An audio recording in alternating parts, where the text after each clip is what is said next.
Someone who ran more than 20 points ahead of his party's presidential candidate in a state where Italian Americans are 3.9% of the population, and they have two of the best attended Italian American festivals in the country. At one point, Joe Manchin, as governor of West Virginia, had an approval rating in the neighborhood of 80%. When he ran for re-election in 2008, I think he carried every one of West Virginia's counties. He's at one with his people. Now, some people would say that this gentleman was making a bigoted joke about Italians. Others would say, lighten up. I'll leave it to you to decide. When we talk about sticking points, the second one has to do with customs and traditions. Many of you in this room may have had parents who told you, speak English, become American, and in other ways encourage you to embrace fully the culture of this country. When I talk to our elders, and as they reflect on all the successes that our people have enjoyed, folks are very happy about that, and rightfully so, and very proud. But some of our elders wonder that in the rush to integrate and assimilate, which is important, and it's how things are done here, it's a very valuable way of doing things. They wonder if something has been lost. They remember the rich, nurturing ethnic communities of their youth. And they look today, as we've spread out of the old neighborhoods, the old enclaves, we don't have as much connectedness in terms of families. Many people in this room do. My family does, but many people have spread around. It's hard to have Sunday dinners if kids live out of state and grandchildren are going to school in different places and so forth. And some of our elders who reflect on the 1920s, the 1930s, and 1940s, when many people in the Italian American community didn't have very much. They reflect on today, at least before the recession. They say, and I have heard this refrain numerous times, we had nothing, but we had everything. Now, keep in mind this was before the recession in many cases, now we have everything, but we have nothing. Meaning that some things have been lost forever. Now, let us be positive. Your organization, the Festa here in Portland, and all of your other activities are part of a modest ethnic renaissance for Italian Americans that's occurring in many parts of the United States. Yes, some organizations are fading into history for a variety of reasons. Attrition, their members moving on to the next world, and so forth. At the same time, we're seeing organizations and festivals popping up in places that didn't have them before. In places like Georgia and South Carolina and Arizona and Florida. So more and more Americans are having some kind of first-hand familiarity with Italian American culture. The Italian language is a sign of this cultural renaissance. I've had people in different parts of our country, people in their 50s, their 60s and 70s and 80s, in some cases, come up to me at times, almost with tears in their eyes, regretting that their parents never taught them the language of their ancestors. And I always say, your parents were doing what they thought was right. And in those days, it was the right thing to do because it worked. The whole idea, speak English, become American. In the intermediate years, we've tried to modify that model a little bit in that you can still be fully American and keep your ancestral language. But when many of the Italian Americans were coming up, as we all know, it was different.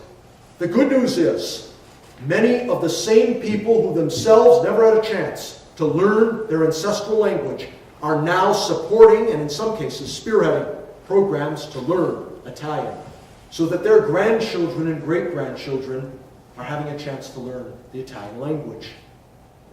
Enrollments in Italian are outpacing the overall increase in enrollments in world languages, because the Italian language, as we all know, is very beautiful, and it's something that appeals to so many Americans.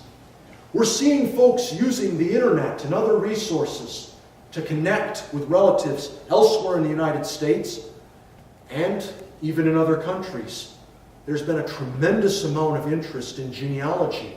After all, I like billboards and bumper stickers.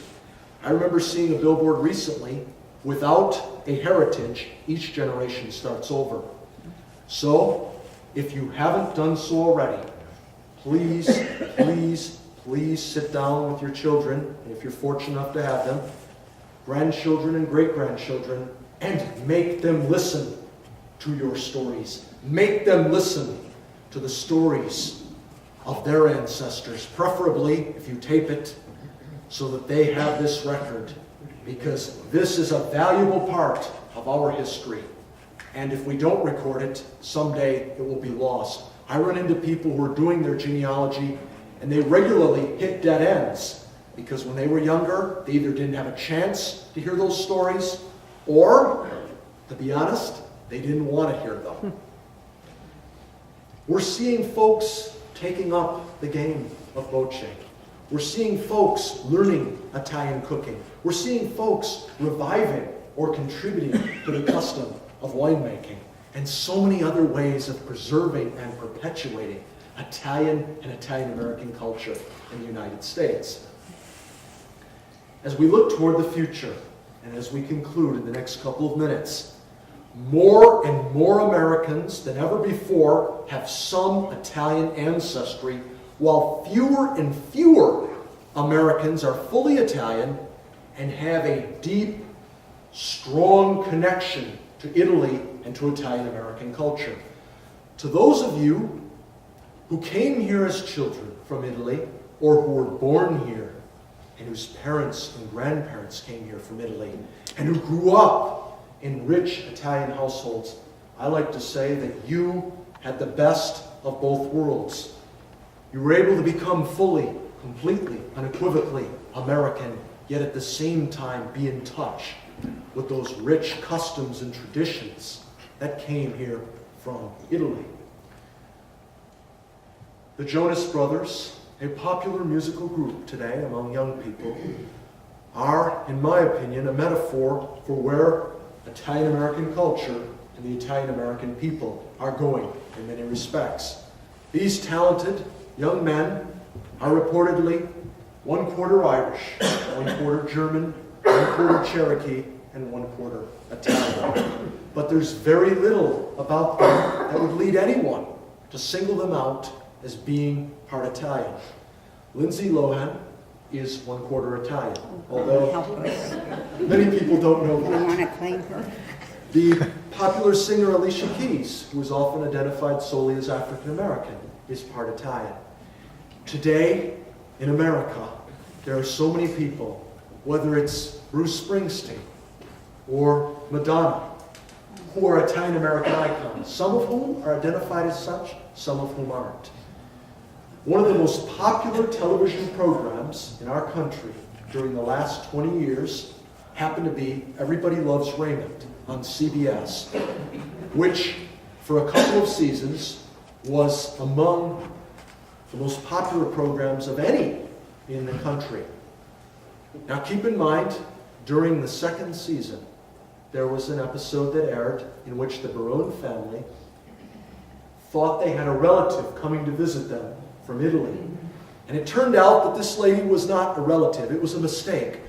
But at one point during this episode, all of the adult family members, with the exception of Deborah, who's Irish American, they were sitting at their kitchen table, speaking Italian without subtitles, on mainstream American television in the late 1990s. I've watched every episode of the program. I enjoyed it very much, so forgive me. One more example.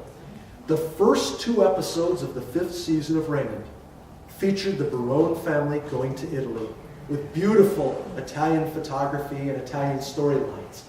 Again, drawing upon the vogue for so many things Italian today to make the program popular. As I said before, I don't think we'd have seen this 50 years ago.